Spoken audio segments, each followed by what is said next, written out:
दोस्तों नमस्कार, मैं ओम प्रकाश तिवारी। आज एक और पुस्तक पर चर्चा करेंगे। पुस्तक का नाम है मनुष्य और धर्म ग्रंथ। लेखक हैं मराठी के विचारक राव साहब कसबे और इसका अनुवाद किया है किशोर दिवसे ने और प्रकाशित किया है संवाद प्रकाशन मेरठ ने। तो आज इस किताब पर समीक्षा करेंगे। 400 पन्नों में पूरा चिंतन मनन किया गया है और इस मूल्य 300 रुपया है किताब का, ज़्यादा नहीं है। जिस हिसाब से इस किताब की बौद्धिकता है, चिंतन है, मनन है, दर्शन है, उसके अनुसार इसका मूल्य कुछ भी नहीं है। मनुष्य और धर्म ग्रंथ ये एक लेखक के सीरीज के तहत लिखी गई है और इसमें क्या है इसके बारे में संक्षेप में जान लें कि इस किताब में क्या लिखा गया है। वैसे तो इस किताब में धर्म ग्रंथों पर चर्चा की गई है, प्रमुख रूप से हिंदू मैथोलॉजी, हिंदू धर्म ग्रंथ जिसमें गीता की जो तमाम तरह की टिप्पणियाँ की गई हैं, गीता के तमाम प्रसंगों का इसमें उल्लेख किया गया है। मनुस्मृति के तमाम प्रसंगों का उल्लेख है। उसके बाद इसमें बौद्ध धर्म ग्रंथों की चर्चा है। बुद्ध के बारे में काफ़ी कुछ इसमें कहा गया है और इस्लाम धर्म कुरान के बारे में काफ़ी कुछ कहा गया है। इस्लाम धर्म कहाँ से कहाँ तक कैसे क्या है और उनकी तमाम चीज़ों का इसमें अध्ययन किया गया है, चिंतन किया गया है और इन सब का उल्लेख करने का, चिंतन करने का, उदाहरण देने का मकसद आधुनिक परिप्रेक्ष्य में, आज के समय में इनकी उपयोगिता, इनकी सार्थकता, मानव सभ्यता के विकास में इनकी भूमिका, इन सब को समझना है। सबसे बड़ी बात यह है कि किताब का लेखक यह समझाने का प्रयास करता है कि मनुष्य की उत्पत्ति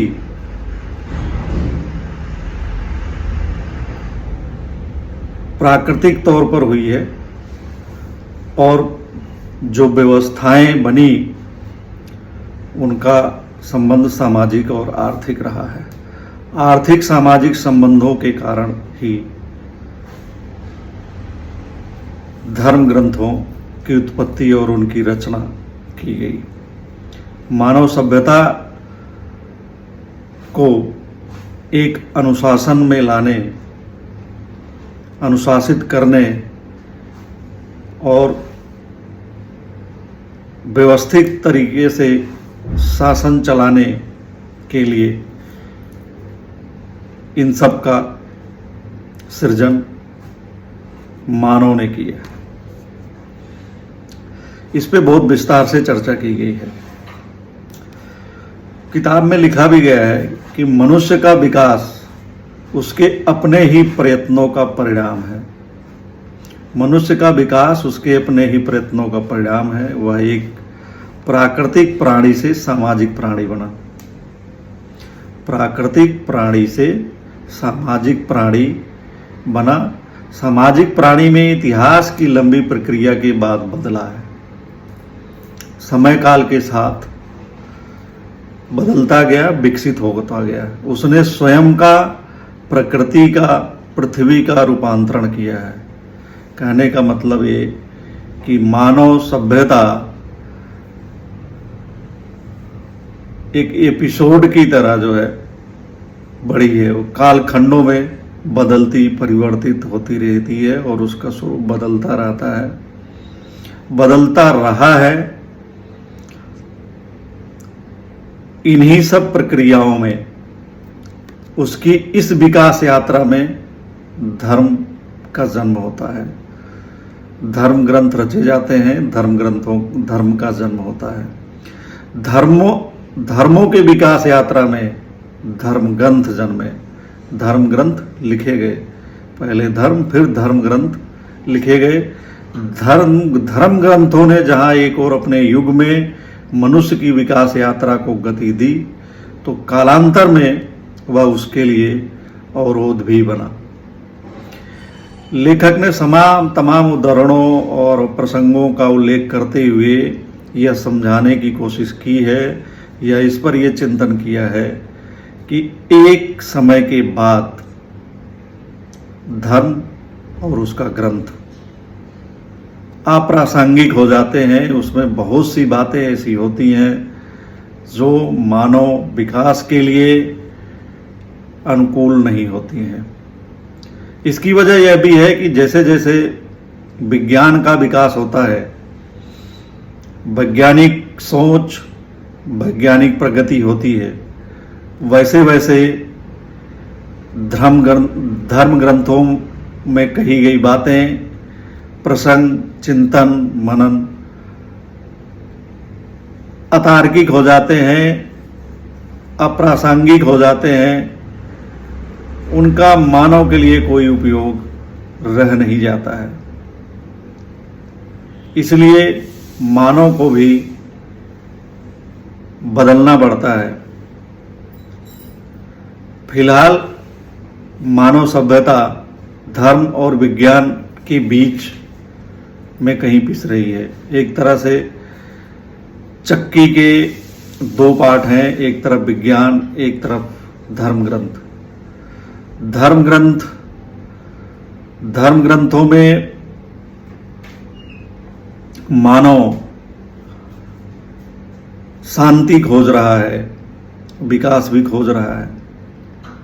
उधर मानव सभ्यता का विकास विज्ञान में निहित हो गया है। बिना विज्ञान के मानव सभ्यता नहीं चल सकती।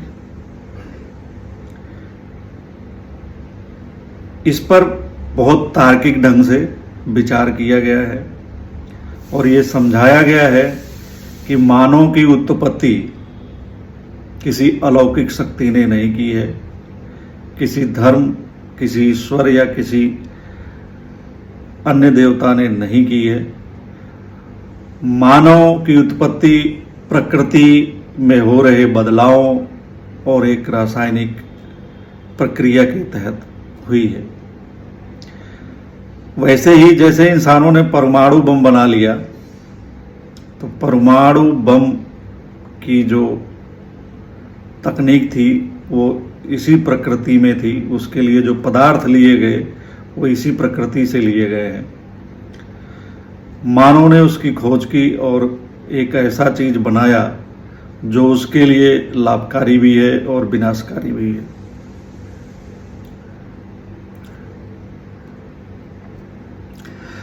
तो इस तरह जो है प्रकृति ने मानव पैदा किए। आज जिस स्वरूप में मानव जाति है, मानव है, माया मानव सभ्यता है, पहले ऐसे बिल्कुल भी नहीं थी।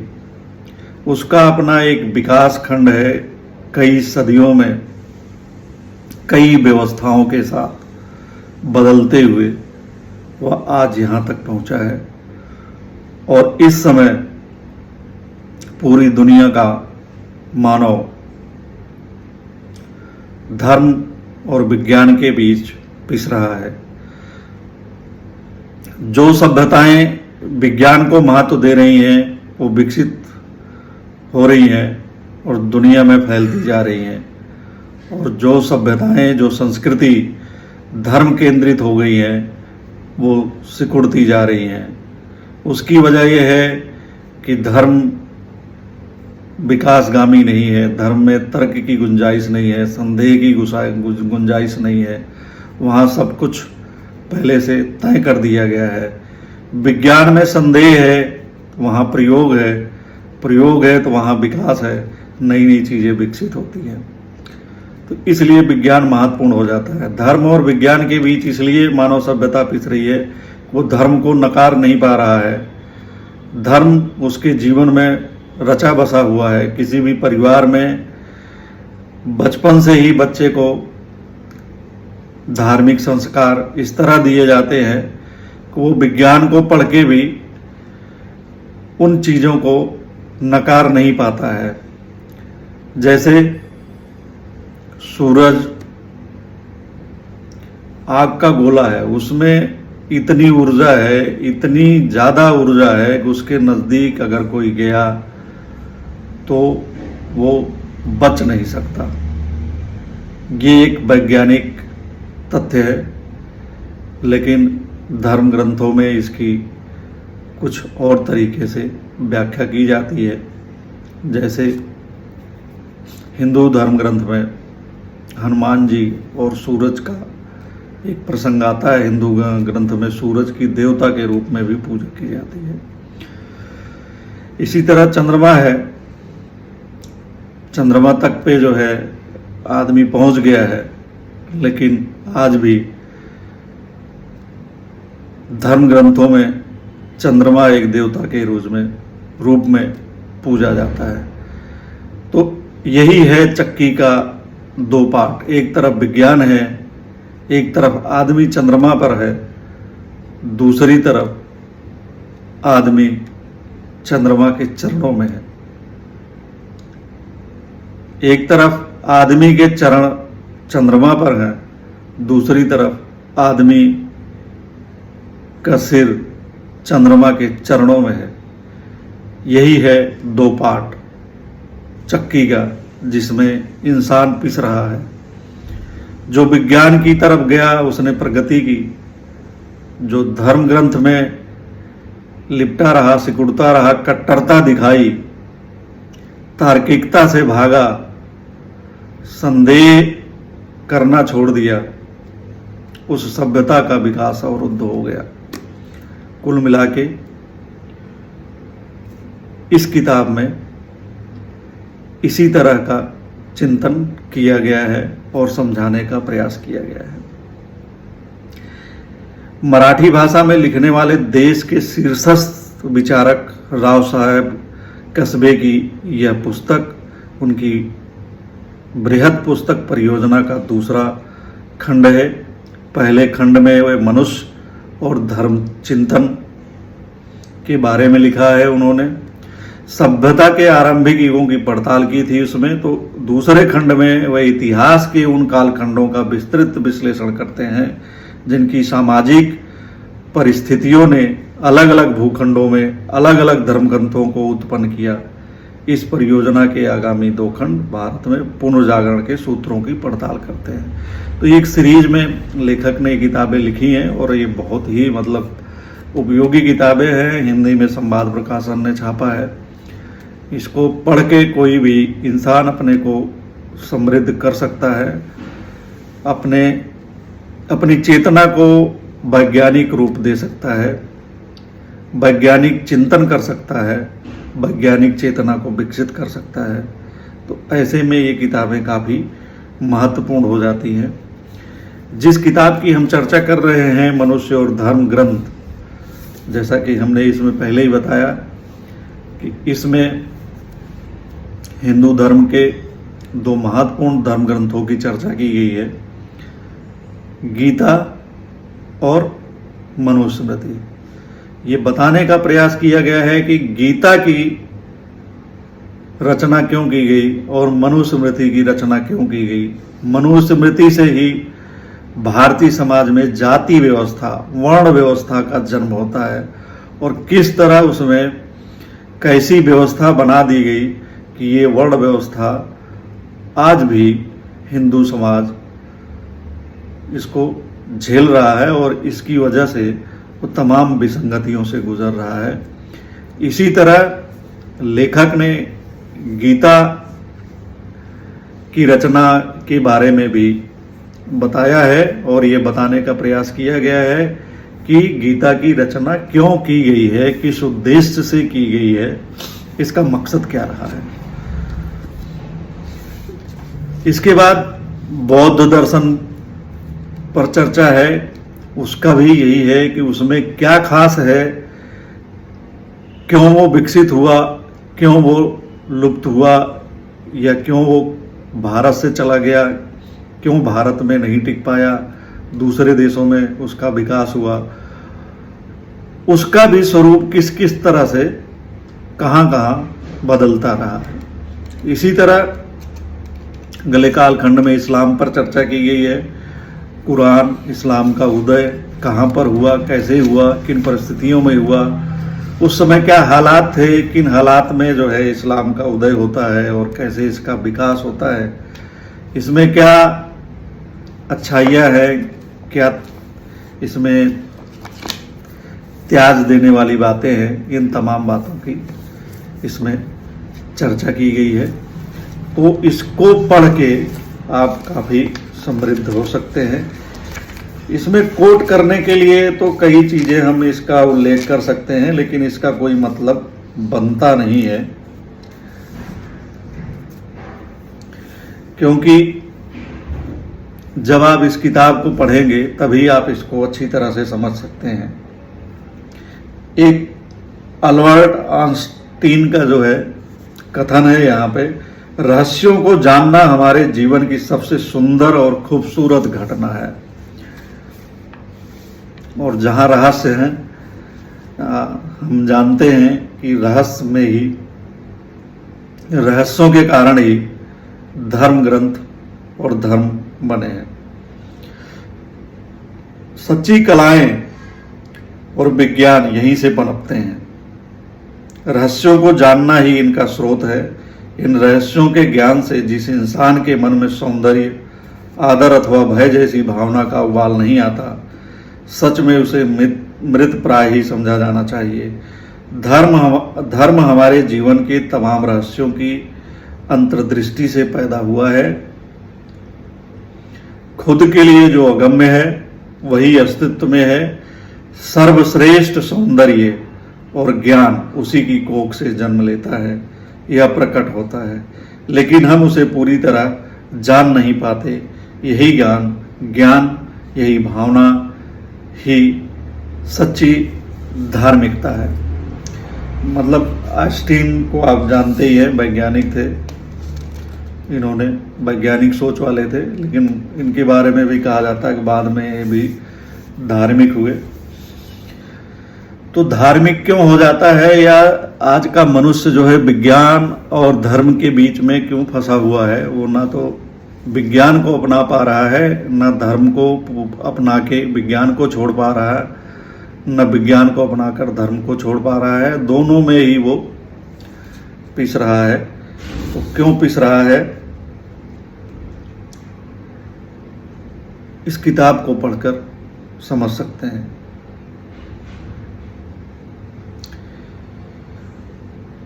एक और प्रसंग है इस किताब में जिसका उल्लेख कर दें। अपने ही प्रयासों से बना इंसान, 21वीं सदी की दहलीज पर खड़ा इंसान हर पल आधिकारिक, एकाकी, असहाय और भयभीत होता जा रहा है। इसकी वजह यही है कि अपनी विकास प्रक्रिया के प्रत्येक पड़ाव में उसने जिन सुरक्षा कवचों की योजनाएं बनाई, समय की मार से वे धीरे धीरे टूट रही हैं। इस तौर पर इंसान के लिए सबसे बड़ा आधार अनंत रूपों में कल्पित परमेश्वर था, जिसे अथाह कल्पना शक्ति से इंसान ने निर्मित किया था।